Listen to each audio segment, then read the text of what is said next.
আসসালামু আলাইকুম প্রিয় শিক্ষার্থী বন্ধুরা, তোমরা সবাই কেমন আছো? আশা করি সবাই ভালো আছো, সুস্থ আছো। আলহামদুলিল্লাহ, আমিও ভালো আছি। শিক্ষার্থী বন্ধুরা, দেখো তোমাদের জন্য কত ইম্পর্টেন্ট গ্রামাটিক্যাল চার্ট নিয়ে এসেছি। তোমরা এই ক্লাসটিতে সহজে নাউন চেনার উপায় শিখবে, সহজে অ্যাডজেক্টিভ চেনার উপায় শিখবে, সহজে ভার্ব চেনার উপায় শিখবে এবং সহজে অ্যাডভার্ব চেনার উপায় শিখবে। তো স্ক্রিনে দেখতে পাচ্ছ সহজে নাউন চেনার উপায়। শিক্ষার্থী বন্ধুরা, তোমরা মনে রাখবে নাউনের শেষে সাধারণত tion, ment, ness, hood, dom, ship, T H, I T Y, I S M, double E, I S T, S I O N, O R, E R, A G E, এনসিই,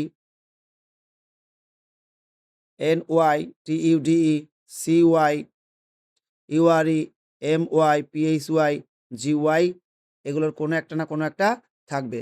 তাহলে তোমরা মনে রাখবে মূল শব্দের শেষে মানে রুট ওয়ার্ডের শেষে, যেমন মনে করো যে ডেভেলপ শব্দ শেষে যদি আমরা মেন্ট বসাই দিই তাহলে কি হলো? ডেভেলপমেন্ট। ঠিক আছে? এইভাবে মনে রাখবা তোমরা। এখন দেখো তারপরেরটা কি? এখন আমরা শিখবো হচ্ছে সহজে অ্যাডজেক্টিভ চেনার উপায়। শিক্ষার্থী বন্ধুরা মনে রাখবে অ্যাডজেক্টিভের শেষে কি থাকে? লাইক থাকে, অ্যাবল থাকে, আইএসএইচ থাকে, এলইডাবলএস থাকে, এআরওয়াই থাকে, আইভিই থাকে, এফইউএল থাকে, এআর থাকে, এএল থাকে, এএন থাকে, এটিই থাকে, এলইএনটি থাকে, ওইউএস থাকে, ওএসই থাকে, আইএনই থাকে, আরওয়াই থাকে, আইএলই থাকে, আইডি থাকে, এসকিউইউই, আইসি, এছাড়া ইডিও থাকে। তো তোমরা অবশ্যই মনে রাখবে অ্যাডজেক্টিভের শেষে এই যে আমি একটা শব্দ দিলাম, গ্যাপ দিলাম, এইটার শেষে এই সাফিক্সগুলোর কোনো একটা যদি থাকে তাহলে তোমরা মনে করে নিবে এটা হলো অ্যাডজেক্টিভ। আশা করি বুঝতে পেরেছো। এরপর দেখো এখন শেখাবো হচ্ছে সহজে ভার্ব চেনার উপায়। ভার্বের শুরুতে বা শেষে ইএন থাকে। ওকে?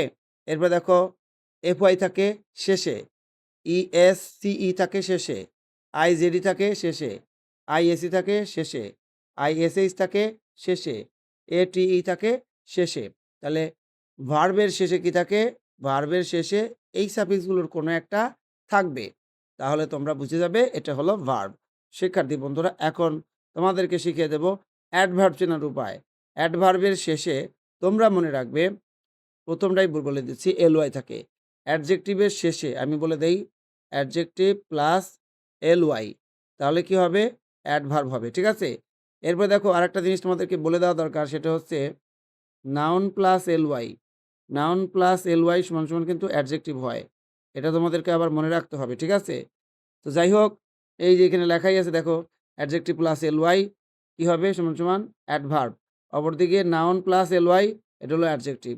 এছাড়া অ্যাডভার্বের শেষে ডাব্লিউএওয়াইএস থাকে, ডাব্লিউএআরডিএস, ডাব্লিউআইএসই থাকে।